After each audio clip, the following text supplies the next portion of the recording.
जी नाज़रीन अस्सलाम वालेकुम। मैं हूं डॉक्टर शेख मोहम्मद सऊद। बहुत दिनों से बुक रिव्यू नहीं किया मैंने और मैंने सोचा आज एक बुक रिव्यू आपको करके दिखाऊं। आज हम एक बड़ी ज़बरदस्त किताब के बारे में मुताला करने जा रहे हैं। ये एक ऐसी किताब है जिसने मेरी ज़िंदगी बदल दी और मैंने बहुत सीखा इससे, तो मैंने सोचा कि आपको भी बताऊँ। इस किताब का नाम है जनाब Drug Picture by doctor M.L. Tyler. ठीक है, फिर से बता रहा हूँ, इसी किताब का नाम है Drug Picture by doctor M.L. Tyler. ये पहली किताब का मैं रिव्यू करने जा रहा हूँ जो किताब एक खातून ने लिखी है। जी हाँ जनाब, इनका नाम था डॉक्टर मार्गरेट लूसी टेलर। इससे पहले मैंने जितनी भी किताबों का रिव्यू किया आपके सामने, वो सारी किताब मेल हजरात ने लिखी थी। फॉर एग्ज़ाम्पल हमने कैंट की किताबों का तज़किरा किया, हमने कैंट लेक्चर पे अलग वीडियो है मेरी, और कैंट की जो रिपर्टरी है उसका बुक रिव्यू मेरा अलग मौजूद है मेरे यूट्यूब के चैनल पे, आप देख सकते हैं। कैंट की दोनों किताबों का मैंने रिव्यू करके आपको बताया है।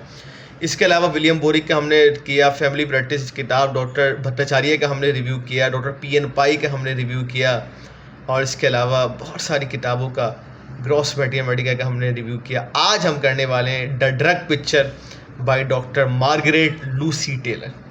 डॉक्टर मार्गरेट लूसी टेलर जो थी, इनकी पैदाइश जो है वो हुई है जनाब आपके फरवरी में, 9 फरवरी 1959 को इनकी पैदाइश हुई, और इनका जो इंतकाल हुआ है वो हुआ है 21 जून 1943, यानी कि 86 साल की इन्होंने उम्र पाई। डॉक्टर मार्गरेट लूसी टेलर जो थी ना, ये बहुत इंस्पायर थी बाय डॉक्टर कैंट से। इसीलिए मैंने आपसे जिक्र किया कि मेरी कैंट की दोनों वीडियोस मौजूद हैं।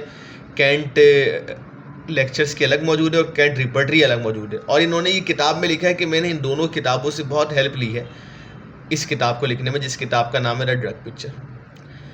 देखिए, मार्गरेट लूसी टेलर और बाकी जो राइटर्स थे उसमें क्या फ़र्क है कि ये मार्गरेट लूसी टेलर जो थी, ये पहले से राइटर थी और इन्होंने इससे पहले बहुत सारी किताबें लिखी हैं।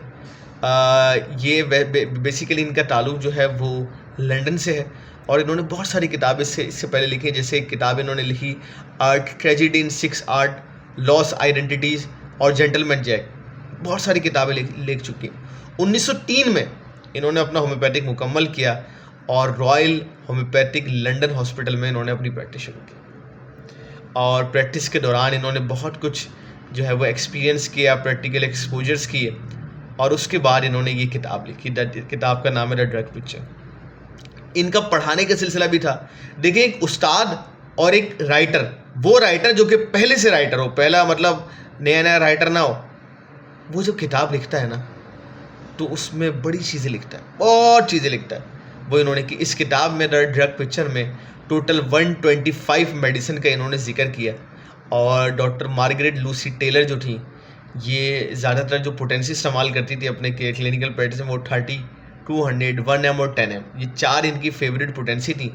लेकिन इन्होंने लिखा है कि बुखार में मैं विप्टेशिया क्यों देती थी, टाइफाइड फीवर का इन्होंने जिक्र किया कि एक दफ़ा लंदन में हमारे टाइफाइड फीवर फैल गया था, तो इन्होंने विप्टेशिया क्यू से इन्होंने लिखा है कि मैंने बहुत सारे पेशेंट को जो है वो क्योर किया। बहुत सारे इन्होंने चंक भी इस्तेमाल किए, जैसे जेलसीमियम को इन्होंने नाम दिया है NBWS, never well been since, यानी कि बहुत अरसे से पेशेंट कह रहा है डॉक्टर साहब मैं तो सही नहीं हो रहा, मैं तो सही नहीं हो रहा, मैं तो सही नहीं हो रहा, NBWS। तो इस तरह से इन्होंने चंक के नाम दिए, और बहुत सारी मैं आपको कुछ चीज़ें दिखाता हूँ। ये आप देखेंगे मैंने एक एकोनाइट खोली है, इसमें एकोनाइट में इन्होंने पहले थोड़ा सा जो है वो शायरी करके बताया, the my heart is disquieted within me and the fear of death is falling upon me. मतलब एक शायरी के अंदाज में, fearfulness and trembling are come upon me and an horrible dread hath overwhelmed me, पहले शायरी के अंदाज में बताया। और दूसरा ये बताऊँ मैं आपको कि इन्होंने, आप देखें, बहुत सारे जो है ना वो राइटर्स के हवाले दिए हैं। डॉक्टर कैंट का तो लाजमी देंगे, क्योंकि इन्होंने कहा कि डॉक्टर कैंट से इंस्पायर हैं, कि कैंट ने क्या कहा है, the patient most in need of aconite are the strong robust person. Doctor Nash का भी इन्होंने हवाला दिया, aconite is one of the greatest pain remedy. ठीक है ना, हमने कभी इसको एज अ पेन किलर इस्तेमाल नहीं किया, लेकिन ये डॉक्टर नैश का इन्होंने हवाला दिया है। इस तरीके से इन्होंने बहुत सारी चीज़ें, ये देखें, ब्लैक लेटर सिम्टम्स, हैनीमैन और एलन की नोट्स, और हैनीमैन ने जो कहा है, हैनीमैन ने जो अपना मैथमेटिका लिखा है, उसमें इन्होंने एक शायरी वाले अंदाज में एकोनाइट को बताया। आप देखें तो एंटम टार्ड में भी इन्होंने जो है वो इस तरीके से ब्लैक लेटर वर्ड्स में यहाँ इन्होंने शायरी के अंदाज में बताया, और बहुत सारे जो है वो राइटर्स के ये हवाले साथ साथ देती रहेंगे डॉक्टर मार्गरेट लूसी टेलर।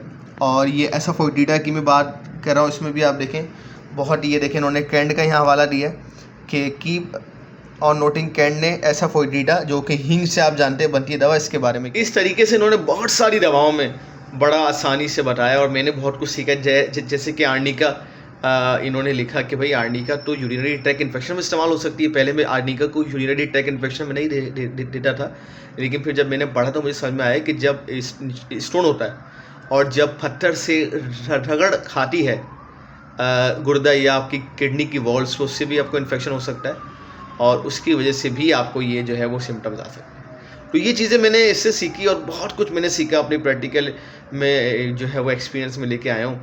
और मार्गरेट लूसी टेलर का जो ड्रग पे अबूर था ना, वो बहुत था। यानी कि ये जब दवा पढ़ती थी या प्रेस्क्राइब करती थी तो पहले उसकी ड्रग की क्वालिटीज़ को देखती थी, जो मैं अक्सर अपने स्टूडेंट से कहता हूँ कि ये ज़रूर देखा करो कि ये दवा किस चीज़ से बन रही है। फॉर एग्जांपल एकोनाइट है तो एकोनाइट का पौधा क्या है, उसके पौधे की खासियत क्या है। तो आज मैं आपको एक और बार बताने जा रहा हूँ कि जब किताब पढ़ा करें तो ये देखा करें ये किसने लिखी। ये बड़ा इंपॉर्टेंट है ना, ये किसी अनाड़ी ने लिखी या किसी बड़े जो है उसने लिखी। ये doctor Margaret Lucy Tyler, ML Tyler की ये किताब होम्योपैथिक ड्रग पिक्चर में समझता हूँ कि हर ये ख़जाना है और जो सबके पास होनी चाहिए और मेरे पास मौजूद है। अगर आप ख्वाहिशमंद हैं, पढ़ने के शौकीन हैं, डॉक्टर मार्गरेट लूसी टेलर की किताब होम्योपैथिक ड्रग पिक्चर पढ़ना चाहते हैं, देखना चाहते हैं कि इन्होंने कैसे, ये तो मैंने एक दो दवाएं बताई, इन्होंने 125 मेडिसिन लिखी है, 125 दवाओं को इन्होंने कैसे शेर व शायरी में लिखा है। इसको मैं इंसाइक्लोपीडिया भी बोलूँगा। क्यों बोलूँगा? इन्होंने एक दवा में भाई इतने सारे हवाले दे दिए। ये कैंड का भी बता रही है, किस दवा के बारे में कैंड क्या कह रहा है, इस दवा के बारे में हैनीमैन क्या कह रहा है। मतलब एक किताब में आपको सारी किताबों का हवाला मिल जाएगा। समझ रहे ना कि आप अलग अलग खरीदें या आप ये होम्योपैथिक ड्रग पिक्चर खरीद लेना। और ये जो 125 दवाएँ इन्होंने लिखी हैं, ये समझे खजाना है। इन्हीं को पढ़ के याद कर लें, समझ लें और अपनी क्लिनिकल प्रैक्टिस में लें। ये 125 दवाएं वो दवाएं हैं कि इनसे आप हर बीमारी का इलाज कर सकते हैं। ये डॉक्टर मार्गरेट लूसी टेलर ने बड़ा सिलेक्ट किया, वरना तो इनकी प्रैक्टिस बहुत थी। और इन्होंने ज़्यादातर पोटेंसी, मैंने आपको बताया कि 30, 200, 1M और 10M ये इन्होंने बहुत इस्तेमाल किया। और ये इनका था इन्फ्लुएंजीनम, कुछ नोसोड का इन्होंने जिक्र किया, जैसे डिप्थीरियम और जो है वो फैल गया था चिकन पॉक्स उस दौर में, तो उसकी भी उन्होंने वैक्सीन इस्तेमाल करी। और इन्फ्लुएंजीनम, जी हाँ, इन्फ्लुएंजा का वायरस फैला था उस दौर में 1903 के बाद। जब इन्होंने प्रैक्टिस शुरू की तो इन्होंने कहा कि मैंने इन्फ्लुएंजीनम बहुत इस्तेमाल की। तो इसके अलावा बहुत सारी दवाओं का बड़ा शेर व शायरी, एनाकार्डिया में भी पढ़ रहा था तो उसमें भी एक बहुत अच्छा शेर इन्होंने किया, तो मुझे बहुत अच्छा लगा। तो अगर आप कोई किताब चाहिए तो आप मुझसे रब्ता कर सकते हैं। और अगर आप इस तरह की और वीडियोस देखना चाहते हैं तो मेरे यूट्यूब चैनल पे जाएं, बहुत सारे बुक रिव्यूज़ मौजूद हैं होम्योपैथिक के। और अगर आप चाहते हैं मैं किसी बुक का रिव्यू करूं तो मुझे कमेंट सेक्शन में ज़रूर बताएं। इस वीडियो को लाइक करें, दोस्तों के साथ शेयर करें। शुक्रिया।